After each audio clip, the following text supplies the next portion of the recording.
And keep your applause going for Jaime de Leon.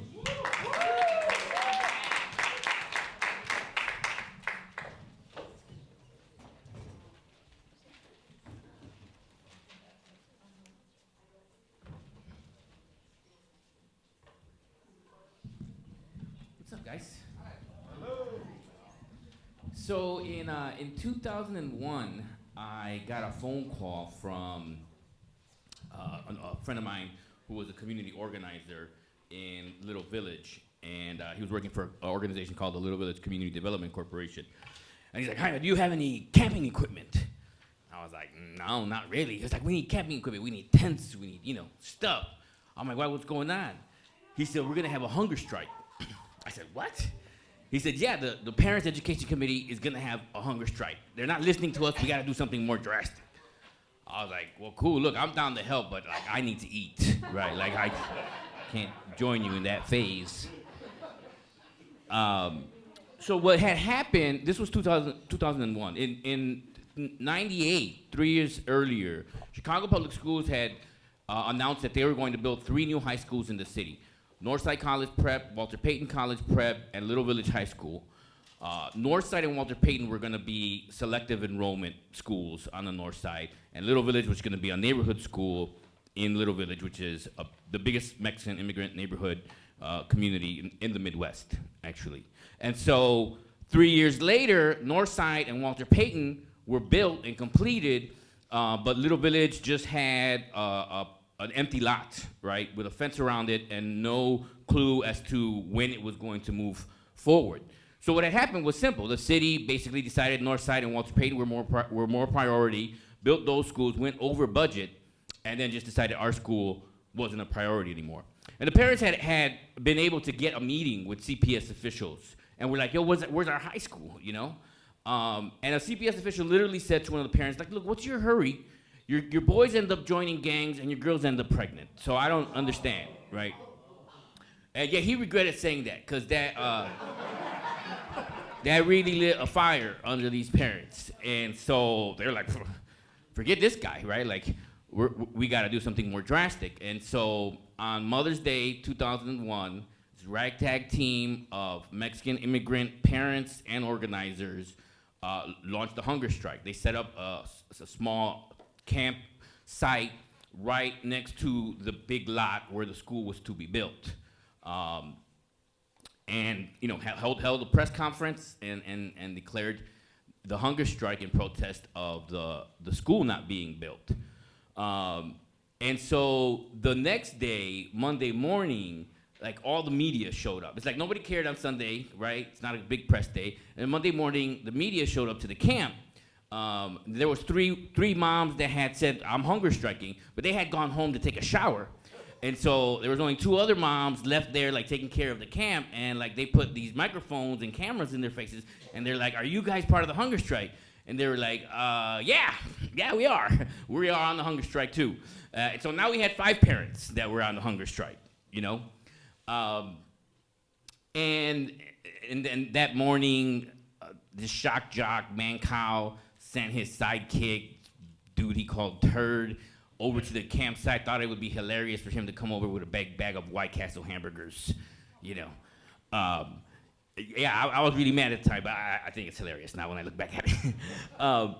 And so basically from there, the whole movement and the fight for this school like snowballed and blossomed into something that we had never seen in the community, right?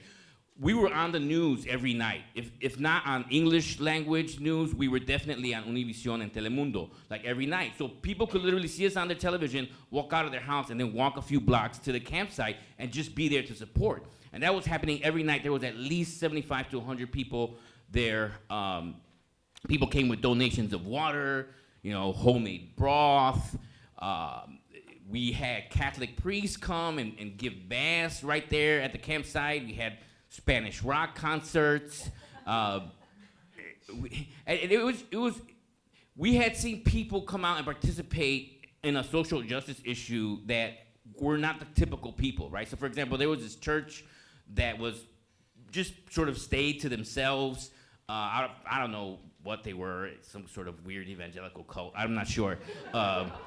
But you knew the women that were part of the church because they all wore super long skirts. And so like one day out of nowhere, we just see like this parade of long skirts like walking up to the campsite, right? And we were like, wow, that was like incredible because we had been asking them, you know, and somebody in the church convinced them, like we gotta participate in this. And so, you know, to be honest with you, like the organizers thought hunger strike would last maybe 3 or 5 days. We would get some good press in the paper, and that would serve to like increase the pressure on Paul Vallis and Gary Chico, who were the CPS CEO and board president, respectively, under Mayor Daley. Instead, 14 people ended up joining the hunger strike. We had 14 people who had committed to only eat fluids, and it lasted 19 days. And these were mostly, all immigrant folks, mostly moms. We had 2 fathers. We had like one 70-year-old diabetic grandmother and 3 teenagers that had joined the hunger strike. For me, I ended up getting much more involved than I planned, right? I actually became like the main behind-the-scenes organizer, and then the organization hired me, and I ended up working for the Little Village Community Development Corporation for 11 years. Because it was in my neighborhood. And coincidentally, my boss was Jesus Chuy Garcia, the guy who fired your last storyteller. He didn't fire me, though. He just left. He went on to be a Cook County commissioner. And so, you know, the lines that we were getting from CPS was, you know, the typical, oh, we don't have any money. You guys got to come with us to Springfield to ask the governor for more money. We need more money. We're like, no, we know for a fact, matter of fact, it's right here in black and white, that $30 million was allocated specifically, you know, for this school. And so we like to take credit for the fact that during the span of the hunger strike, which was, like I said, 19 days, both Gary Chico and Paul Vallis resigned from their positions. Gary Chico admitted that they had mishandled the Little Village situation.